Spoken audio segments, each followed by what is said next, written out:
And we are live. Guys, I am so excited about this one. Welcome to the Let's Talk Fishing video podcast. My name is James. I'm going to be your podcaster for this evening. And before we get started, I want to show you guys something. I work with a company called WM Bayou. They make some really, really cool soft plastics. I have some of their soft plastics right here. Oh, nice. And they made me a championship belt. I didn't even ask them to do this. They just... That is crazy cool. That is super cool. Can you guys see that? See, it says Let's Talk Fishing as a big... That is so beautiful. That is cool. That is very cool. WMBayou.com. Remember that, guys. WMBayou.com. Check them out. They have a thing called a Techno Frog. It's just way cool. I think I have some right here. Techno Frog. Techno Frog. Man, if you fish for bass, this thing is cool. Oh, and it's such a pretty shimmery. You know what? That would get me back into bass fishing right there. Wow. WMBayou.com, guys. WMBayou.com. Good friends of mine. Tell them Jay sent you. Okay, now it's time to get to the Fishanistas. I have a couple of really cool ladies here. Rita, Ware, and Jeanine, Blair. How are you two doing in this evening? Wonderful. Doing good, thank you. You know, guys, I want Fishanistas. I'm not even going to attempt to talk about what they're about. Jeanine, why? Since you're the founder, why don't you tell us what is Fishanistas? Fishanistas is a women's fishing organization. It's designed to teach women and young girls how to fish. We teach sustainability. We teach how to harvest because there's a time for everything. You know, there is a time to conserve and there's a time to harvest where we don't overflow with a certain species of fish. Sure. But we teach accountability. We make sure that when our young ladies are out on the water, that they're accountable for their actions. Even us adult ladies, we have to make sure that we're on our best behavior on the water. So we have to be accountable for those actions. Yeah. So, man, Rita, so how would somebody get a hold of Fishanistas if they wanted to get involved with this? You can find us on Facebook and Instagram under Fishanistas. You can also go to our website, which is the www.fishanistas.com. If you want information for email, you can email info@fishanistas.com. So we're very accessible. That's very accessible. Fantastic. Yes. So, do you guys have events throughout the year? Yes, we do. Yes, we do. We just got back from ICAST, which was absolutely fantastic. This is my second year, but this is Rita's very first year going. And I'd like Rita to tell her experience since I was twice. But when it was my first year, it was amazing. Go ahead. Go ahead, Rita. My experience is when I first got there was complete sensory overload. Like visually, I've heard. It was the most beautiful. Yeah, it was the most beautiful thing I've ever seen. And then once we got inside and I saw all of the exhibitors, it was just beautifully overwhelming. And I thought, what a blessing it is for me to be able to be here in this arena with all of these people who love fishing as much as we do. I mean, the people we met were amazing. Yeah, it was amazing for me. I described it as phenomenal because I didn't have really any other words for it. So why don't you guys tell us, when you do schedule an event, what kind of things do you go on at your events? Well, we have Wind Down Wednesdays, which are held here in San Leon, Texas. At Topwater Bar and Grill. It's for women who want to get together, talk fish after work. have a couple of cocktails or so. The next one we have coming up is going to be August 21st at Top Water and PNC Bank. We'll be there to talk to our ladies about financial literacy and making our dreams come true on the water. So if there's women that are wanting to finance a boat and different things that we need for the outdoors, PNC Bank is going to be there to share their knowledge with us and get some women started on their dream of angling. Wow, that's all I can say about that. You're going to teach women how to buy a boat. You could teach me how to do that. We'd love to. We would love to. Yeah. I'm telling you what, man. When I sold my boat when I left Illinois, I can always buy another one. Here I am 10 years later, don't have a boat. It's not that easy. No, it's not that easy. So that's why that's useful information. I love it. Great. You also have like events where you teach people how to fish, don't you? Yes, we are proud partners with Texas Parks and Wildlife. There you I am go. a certified angler instructor. So we do have events throughout the year. We teach, once again, conservation. We do river pickups, beach cleanups, different things like that. We try to get people when they're on their way fishing, make sure you take a trash bag with you. Always take a trash bag with you. Don't ever leave anything. Don't ever leave anything, man. Yeah. Texas Parks and Wildlife Division has their stuff together, and that's one of my soapboxes. I told you, don't talk badly about anything, but Louisiana can learn a lot from Texas. Well, you guys have the Lunkin Shell program where if you catch a giant, they will drive through the night to grab your 13.5-pound plus bass, to take it back, to breed it with a prodigy of 13.5-pound plus bass. Yes, they will. Take it back and literally. Then they take the 300,000 bass that came from this giant and put it in. Sorry. There's the soapbox. It's all right. It's all right. In Texas, we're trying to do things right. No matter where you go and no matter what state you live in, there's always room for improvement. But we're the people to make. You teach people how to fish. Mm-hmm. Texas Parks and Wildlife Division makes it possible for them to catch a freaking giant. The way that big bass are, if you build them, they will come. And man, you invest in big bass, there's no telling how much money your state can start making. You need to put the Guadalupe bass on your bucket list. You need to come here to Texas to fish the Guadalupe River and catch the Guadalupe bass. It is a bass specific only to Texas. Well, I'd rather come to Texas and catch your Florida stringing bass that go up to over 13 pounds. I'm sorry. Well, you come right I have fished for bass my entire life. I used to guide for them. I traveled around all over the Midwest fishing tournaments for bass. Never caught one bigger than 7 pounds. No way. Never. I mean, I've caught thousands of bass in my life. I've even won money at fishing tournaments. But I made $1,000 fishing, teaching other people how to fish for bass and writing about bass fishing. I just never caught a monster. They're just not around in Northern Illinois. And that 7-pounder in Northern Illinois would have been a 13.5-pounder in Texas. Wow. Was it a smallie? Was it a largemouth or was it a smallie? Oh, it was a largemouth. Actually, I've caught 6-pound smallmouth, which are true giants. But, Never caught a smallie. I've never caught a smallie. Really?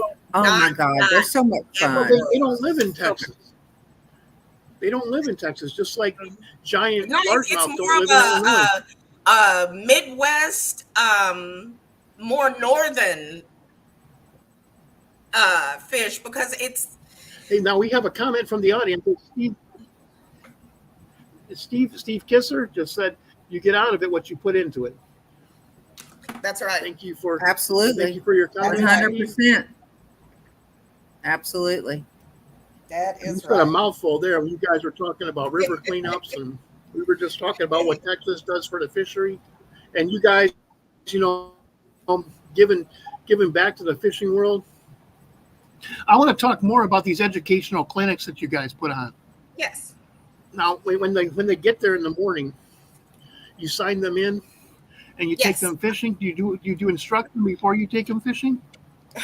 This is one of our last little sign-in sheets. We didn't have very many people that came, but it was like afterwards, everybody started to come. But yes, we sign them in. We get them to the right group because mostly it's kids that we're teaching. So they get to the right age group, whether they want to, whichever age group starts. They learn to kayak. They learn to tie not just one knot. They tie 3 knots just in case. You have to have your 3 basic knots. Then I think that's all I know. Yeah, they have just loved it. Mm-hmm. But they have to know how to tie a knot. Because you got Rita laughing. I missed what you said. Well, I wear glasses. I can barely see the line anymore. So I have to bring a flashlight if it's early in the morning. That's why I make my husband tie my knots, because I can't see the line. Now, come on. Yes, that's what we look like on the water. I know, but man, that's why I have so many fishing poles, so I can tie all the knots the night before. when I break a line, I keep telling people I am a teenager. There's certain things that I'm going to take from a senior, and there's some things from a teenager. I think I act like a teenager, but those senior moments, like you said, trying to get that through the. Yeah, we're teenagers, Jay. We're teenagers. We're teenagers. We have another teenagers. Yeah, I guess that would probably be me too. We have another comment from the audience. It's Lamont, W-A-R-E, Ware. Where? He said, Florida, Ware. Why did I say Ware? I don't know. I guess that's a senior moment. Florida stream bass in the Texas climate is a recipe for monsters. Yes, I agree. But also Texas manages the bass they have very well as putting the Florida stream bass where they should be in their huge reservoirs. I could talk about that for hours, Lamont. I really could. Thank you for putting that up. That just gets me going right there, man. Thank you, baby.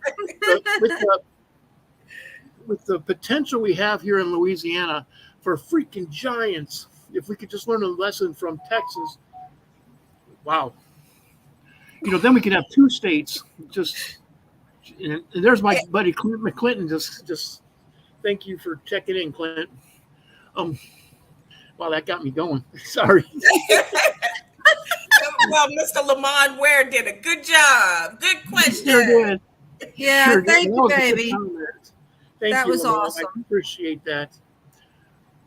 But like you were saying with Texas Parks and Wildlife, I mean, they really do an excellent job with keeping everything so nice and clean and pristine, and they make sure that they're looking at the different species. They do the shocking, but it's not overdone. It is done in such a way where everything is thriving. The Brazos River is thriving. We went there to fly fish, and that was one of the most beautiful experiences I have ever had.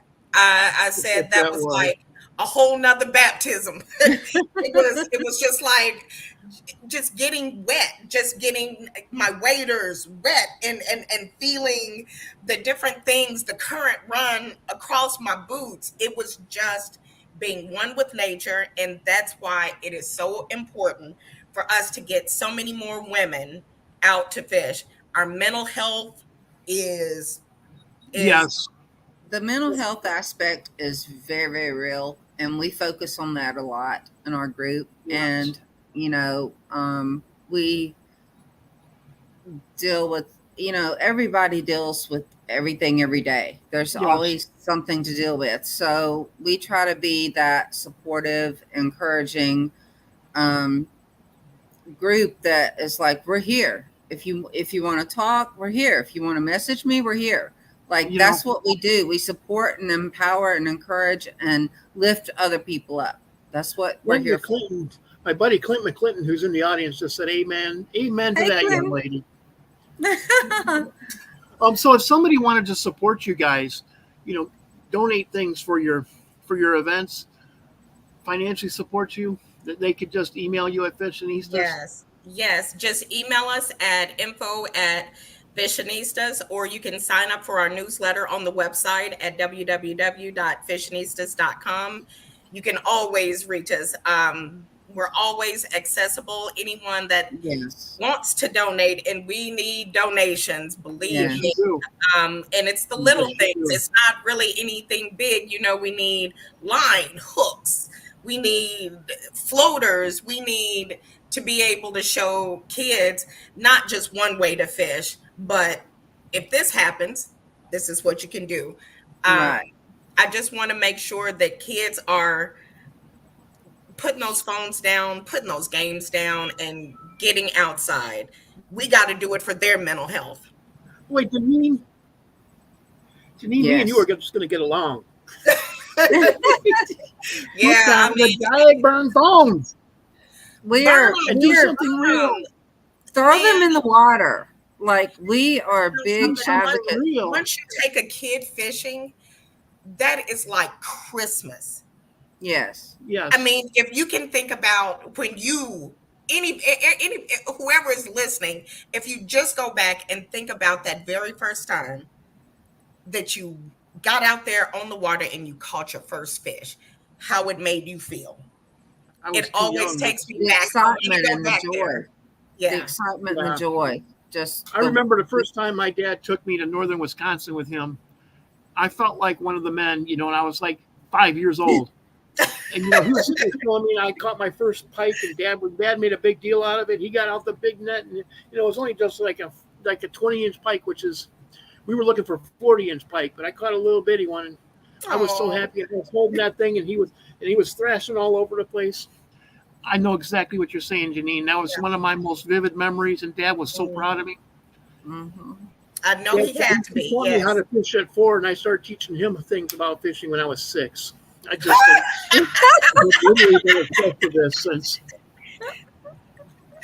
Oh my goodness! I've been obsessed with this since I was, 6 years old, literally, But that's where it starts, and that's when it starts. When you're young. I mean, I grew up in a single parent household. We were on food stamps and welfare. I come from that, but my mom and my grandmother and my uncle were so creative. Me and my brother didn't know that we were poor. We didn't know any of that stuff. And before food stamps, we had to fish, and we had to hunt on the land that we had in Kennett, Missouri. Man, we fished. If we got home and did our homework, we could go fish. That was our treat, was to go fish. Yes. Yep. But we took care of our families like that. So, there's such a huge piece. It's so many huge pieces of fishing, and especially with women. It is something that brings us together. And I know men don't really kind of get, these women fishing clubs, man. It doesn't matter, because we have a blast, and you'll find your wife. I promise you, she'll come back a different woman. I promise you. Mm-hmm. Yeah, she'll like to fish even more. Okay, can you guys hear me? Yes. Yes. I couldn't for a moment. Okay, you can hear me. Great. Yes. Yeah, I had a little blip in my connectivity there. I want to talk about fishing now. So, Jeanine, do you fish for speckled trout down on the coast? Yes. What is your favorite way to catch speckled trout? I like using either fish bites or sand trout, fishing on the bottom. I know a lot of people. Wow, okay. Yeah. A lot of people use the popping cork, but we set up the rig where I can't. I'm old. Forgive me. I can't think of the name of the rig, but it's where the weight is down at the bottom and your hook floats above. Man, trout all day long at the jetties. Man, you can't stop them. I mean, and especially if there's mullet by the jetties. So you're using fish bites. So the stuff that looks like bubble gum. No, it does. It really does. It looks like bubble It looks like tape, and you tear it. When I off the little piece? I promise you, I was like, fish bites is a lie. They're lying. When I first saw that, I thought the same thing. They are the best things in the whole wide world. I just had a surf fisherman on a couple weeks ago who catches pompano in Florida, and he said that's all he uses is fish bites. Man, when I tell you, instead of buying either dead bait or live bait, those daggone fish bite, the shrimp works well, the crab works well, all of it, all of the fish bites. It's just unbelievable that you can catch fish bites. Unbelievable. We have another comment from the audience. It's Cajun Rob, great friend of mine, also a podcaster.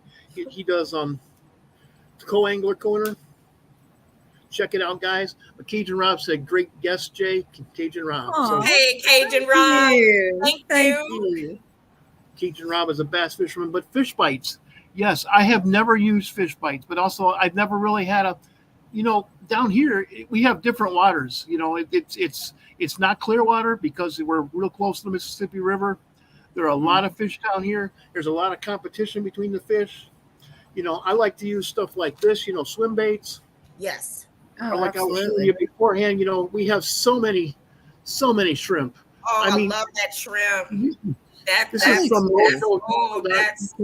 That's some good stuff right there. MojoTackle.com. So MojoTackle.com. I mean, I think they're sending me 60 or 70 of these because I'm going fishing this weekend. Nice. When I go fishing, I don't just go by myself. I usually bring 8 or 10 guys if I'm going to fish on the shore. And I just, the guys that don't know how to fish, I teach them how to. And the guys that do know how to fish, they're out scouting for all the rest of us, Wow. And then we all come together. We usually get, a lodge that has, 8 beds. I sleep on the floor. And then, we have a fish fry that night. And it's a lot of fun. But yeah, trout. So you use a bottom rig with fish bites. You don't ever use live bait? Yes.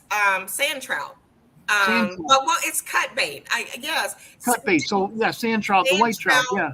Catches everything. I don't know if there's anybody on that has had that experience. I have. Sand trout eats sand trout. Everything eats sand trout. I've used sand trout for bait. When I catch them, you just cut them up in little pieces and use them for bait. I've caught redfish, flounder, everything. Stupid alligator gar. Yes. And since we've had so much fresh water from Burl, all the rain that we had, the gars have just been outrageous in the bayous. I'm sorry. They're out of control, aren't they? That's horrible. Well, it really is because there's you're not gonna catch anything except a gar. Just stupid gar.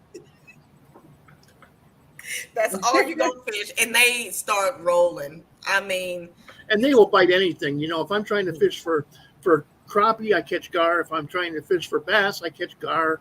Oh, trying to fish for trout, you catch gar.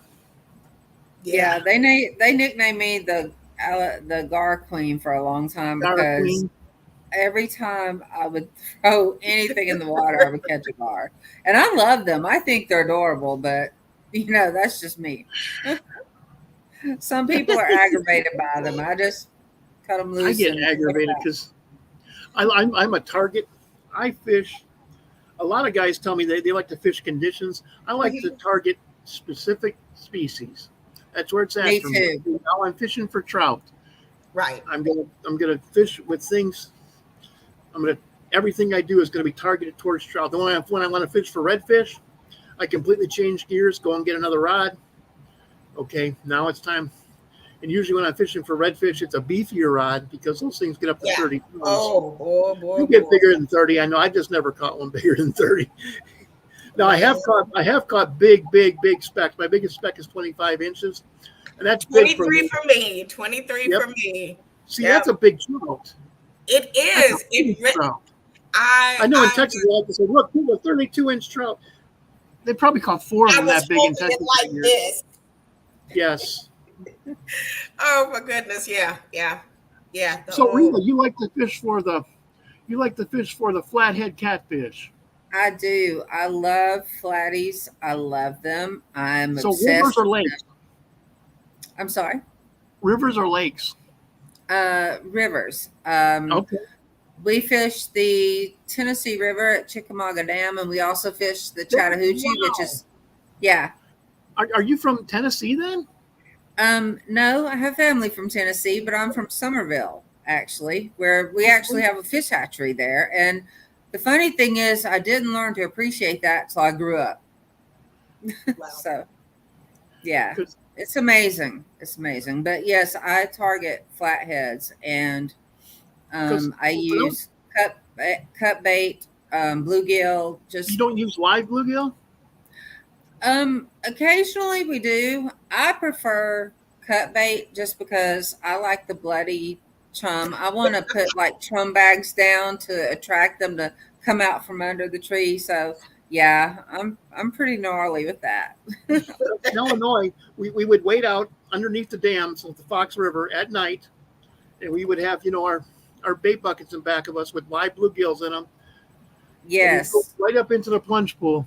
That's the best. And sit there and wait, but we would use live bluegills, and we would catch. Sometimes we catch muskies, sometimes we catch northern pike, but most of the time we caught big old flathead catfish. And I don't know of anything that won't hit a bluegill. I would probably hit a bluegill if I was in the water. I mean, I just would. I would hit it.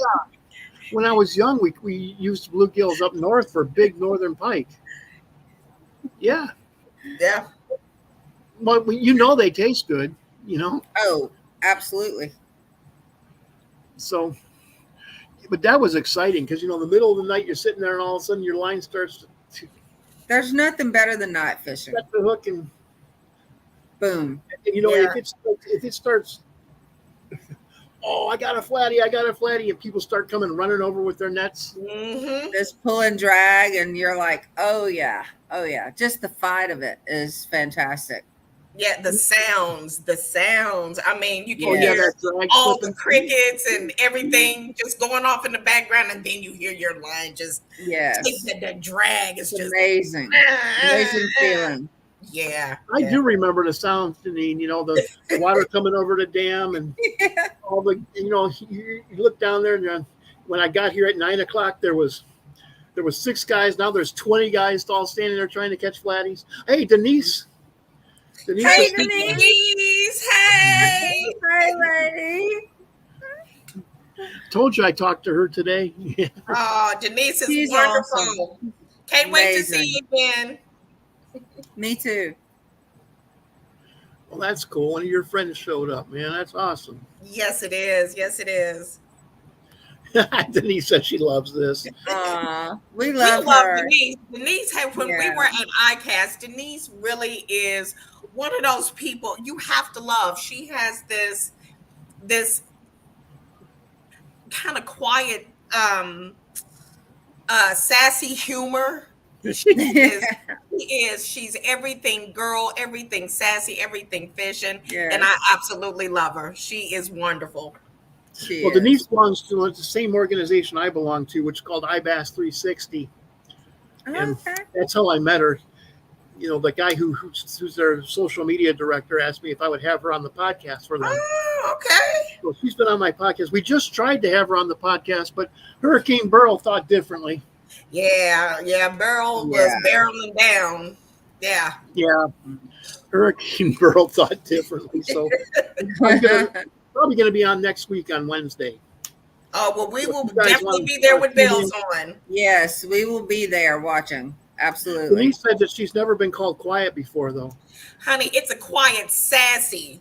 that is all around you. Yeah, she knows what I'm talking about.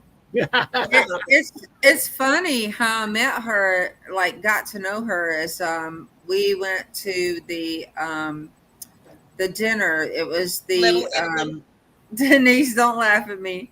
We laughed so hard. It was the what was it? The angling angling women in action. There you go. Okay. At ICAS. So we partnered up. They partnered everybody up. So I got partnered with Denise, and I was like, okay, I don't know her, but I want to get to know her. And we just started talking about how we grew up fishing, what we love about fishing, and it was just amazing. I couldn't have asked to be partnered with anyone better. Yeah, beautiful soul she is. She is always there to help. Always just all around great person. Great person to fish with, great person just to be around. Yes. Well, Rita, I want to ask you a few more questions about. Oh, here she goes again. Yes, it was awesome getting to know you too, Rita. Thank you. So when you're fishing for flathead catfish, do you fish underneath dams? Do you target large debris dams? Usually treetops. We will start at the dam, but normally we'll just drift with chicken depending on what time of year it is. Right. And so we'll drift with chicken. Mostly it's blue, the blues that get on that, but I target treetops, down trees. I target all of those. Like if I see something that even looks remotely, like there might be something in there, I'm like, stop the boat. We got to go. We got to get the rods out. So if you're targeting down trees, you must use some pretty heavy equipment to get a flatty out of that. We do. My husband actually sets up all of those rigs, and but a lot of times, like the Chattahoochee doesn't have consistent current like the Tennessee River does. So sometimes you may have to use 3-ounce weights. Sometimes you may have to use like an 8-ounce. I mean, it just honestly depends on the flow of what river you're on. 8 ounces is a lot of freaking weight. It is. But the Tennessee, sometimes on the Tennessee, you have to use that much. I believe it. It. But it's just, man, it's a lot. I mean, the biggest flathead I caught out of the Tennessee River was 49. It was close to 50 pounds. Wow. And I could barely hold it up, but I was so excited about it. And then on the Coosa, actually, my husband and I were fishing, and I think I caught like close to 51 maybe. So I range between, like, on the bigger ones, when we can get them, it's a lot of work, a lot of hours spent on the water waiting. But usually between 48 to 50. I just want that big, gnarly 70-pounder that I just can't hold up. So was that a blue cat or a flathead cat? Flathead. Okay. So the biggest cat I've ever caught was just over 40 pounds. But I caught that trolling for stripers on a nuclear power lake in Illinois. I thought I was snagged, and my buddy said, Jay, do you know where you're at? No. No, you were in 50 feet of water and you're telling me you're snagged. Yes, you're not snagged. What they do is they just sit there. They're like, they get on and they're like dead weight. And then they control you until you get them to the boat. Yeah. That's why I was saying you must be using big equipment to pull in catfish like that, because we were getting bored with it because, we were strolling for stripers. The biggest striper you can hope for in Illinois is about 10 pounds. So I was using appropriate equipment, for that. Well, these are hybrids.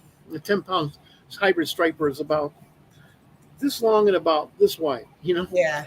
Yes. Brenton Zitka just said, wow, 10 ounces of weight. Most of these ever used is 5. Brenton's from Minnesota, so, they have some current up there, too. Yeah. They have some real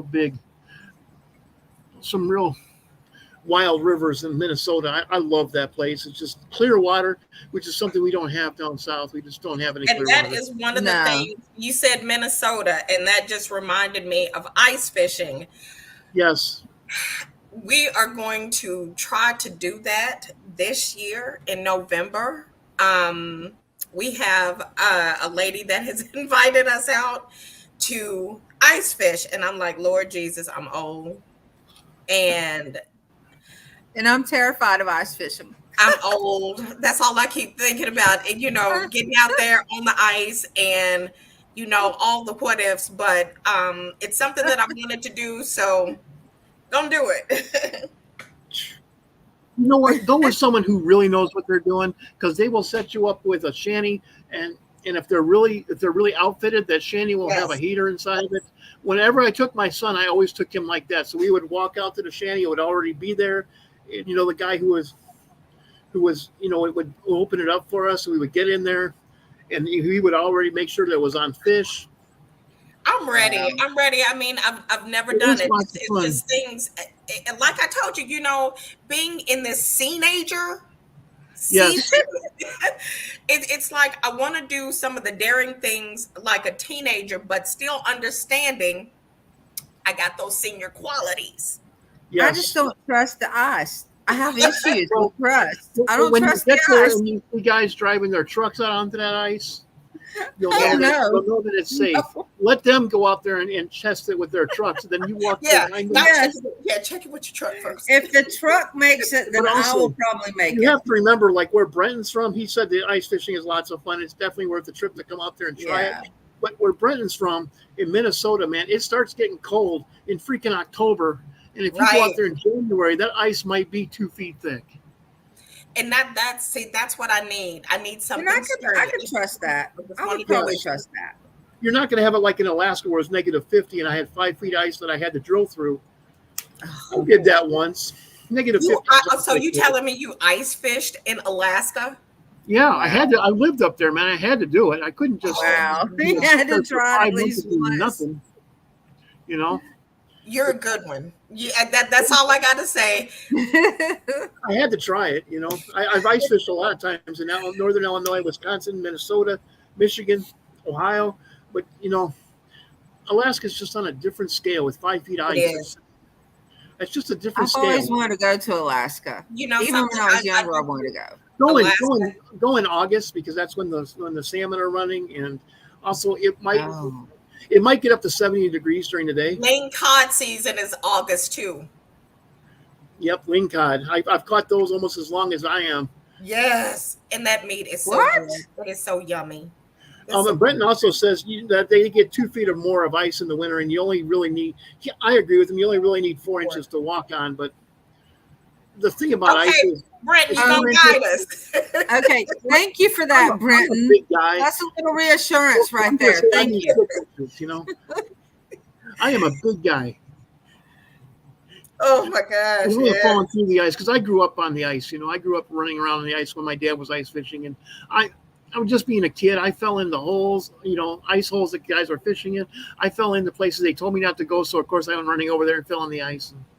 And just think how many kids don't get opportunities to even, instead of going to Disney, take your kid fishing, take your kid ice fishing, take them fly fishing. You can take your kid fishing for $25 where it's going to cost you $2,500 a day to take them a day. Exactly. A day. Yeah. Yeah. Take your kid fishing. Take a ice fishing. That's it. Take your kids fishing, But that's how it started. There's no guarantee they're going to love it when they grow up. But that's how it started with me. My grandmother had a house on Lake Weiss in Alabama, and my mother was the type, get outdoors. You're not staying in here. And so we would go down to her little dock. Them mamas back in the 70s, they didn't want you in the house. So we went outside. My mom had a big sign that says, "We have child-proofed our house, but they keep getting back in." Wow, she had to get a sign for y'all. She didn't like it though when I got a little older and started wandering through the woods and finding different places to fish, and I wouldn't be home and she wouldn't know where I was. Wow. She's like, his fishing poles are gone, so he didn't run away. Right. First place to look for the fishing equipment. Yep. Or his gun's gone, so I know he's probably hunting. Wow. And you know something, that's a life to have. You have lived a blessed life, because kids now do not get that. They can't go in the woods and get that kind of adventure now. No, all the woods are private now. When people found us on their property, they ask us what we're doing. Well, we're just exploring, and sometimes they tell us to go and explore other places, or sometimes they show us a cool thing, like they had a cave on their property. Hey, come here, I want to show you this cave. Wow. And they weren't up to anything. They just wanted to show us a cave, and we'd wander back there and Mm-hmm. and they'd show us the cave. So different now. Yeah, it is. Technology is almost taking over. It's time for shout outs. All right. Would you like to start? I will start. I'd like to shout out to Handy Bonk. Handy Bonk is a net company that actually it comes apart. You get the bonk and you get the net. And Handy Bonk, they donated this really, really nice net. So I really want to say thank you to Handy Bonk. Pack bag, we got Brian McKinnon. I know him personally.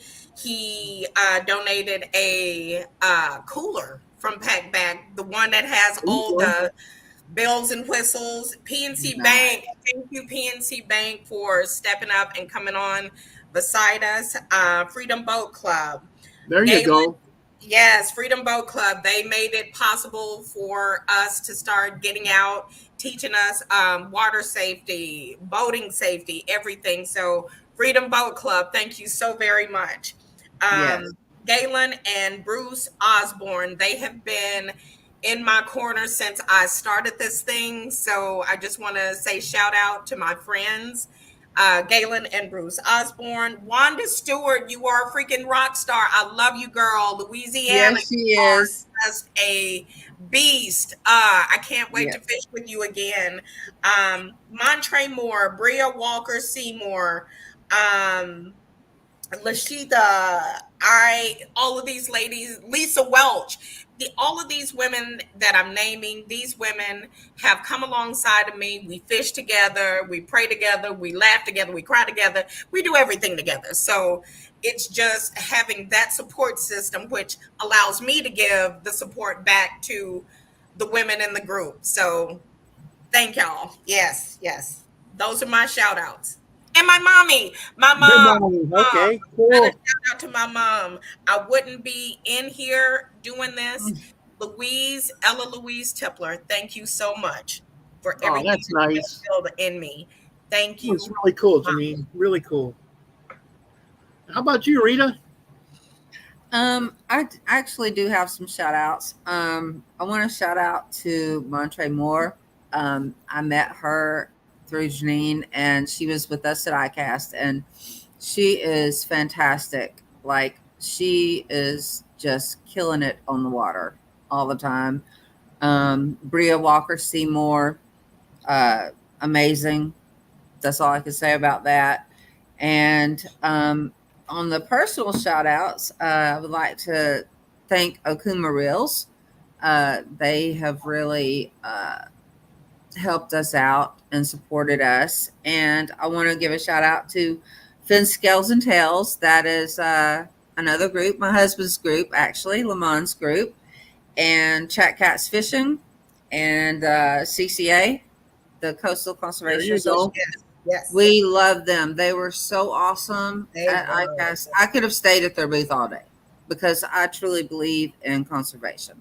So mental health and conservation, like the fishing is fun, but those are my two staples that I really love. Yes, we must all take care of our mental health. And if I can give one more shout out, sure, to Black American Outdoorsmen and Oliver's Outdoors, Gina and Mo. They are in Africa now.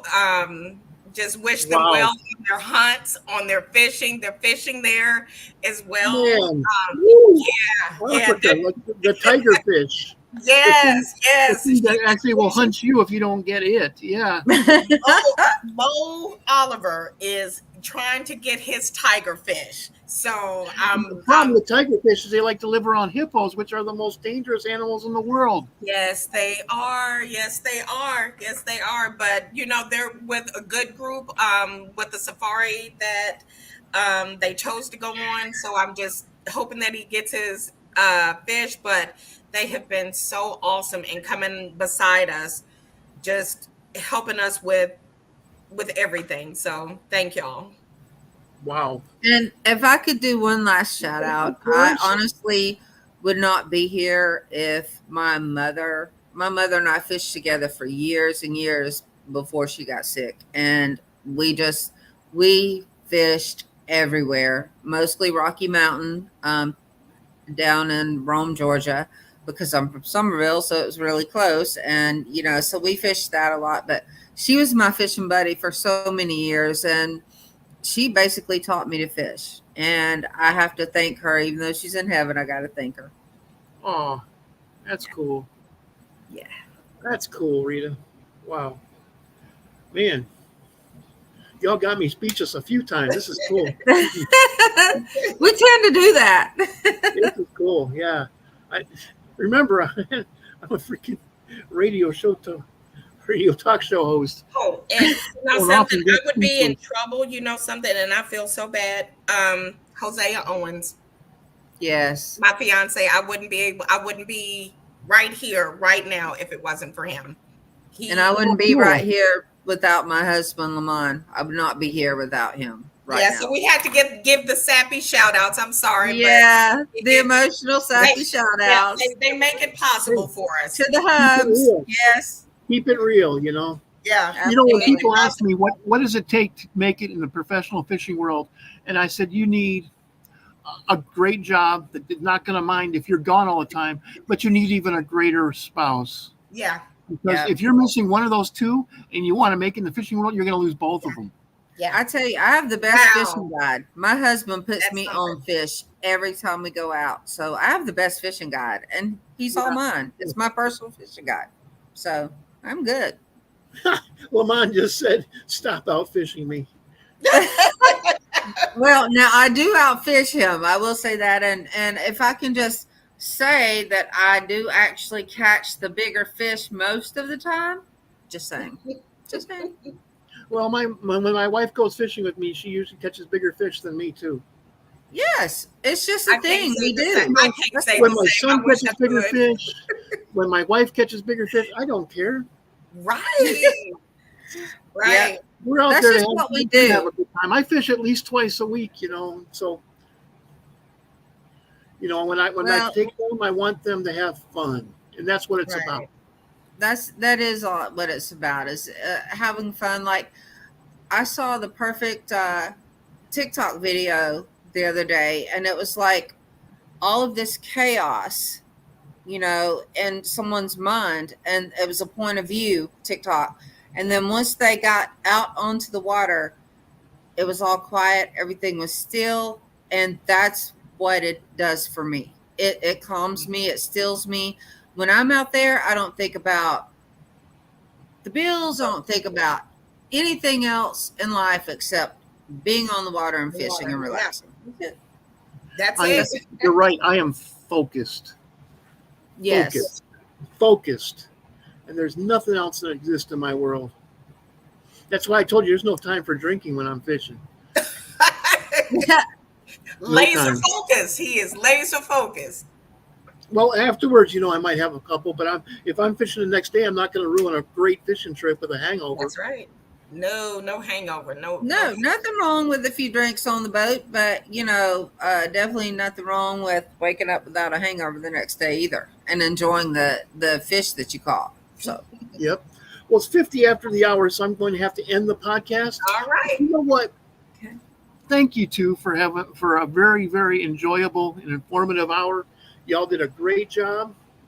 Thank you for having us today. Thank you for having us. We appreciate it. Thank you. We appreciate you so much. Podcast anytime. And guys and gals, it's Wednesday. Make your plans. Go fishing this weekend because remember, you only get to do this life once. That's right. One time. So with that, I'm going to end the podcast. You two stick around. Denise just said, "Great show, ladies." Thank you. Thank you, Denise. Thank you for everyone in the comments. Thank you so much. We love and appreciate you all. And I'm sorry for getting your name wrong, Lamont and Rita. It's okay. Ware. It's just dumb. Ware. I just call it the warehouse. I'm never gonna live that one. I'm gonna see you at ICAST. You'll be like, I'm Rita Ware. Yeah. Oh, he'll be at ICAST next year. He will be there with us. He will be there. Absolutely. Okay. I'm gonna end the podcast. Please don't log out yet. Okay. Thank you, everybody, for watching. I really appreciate everybody who came on.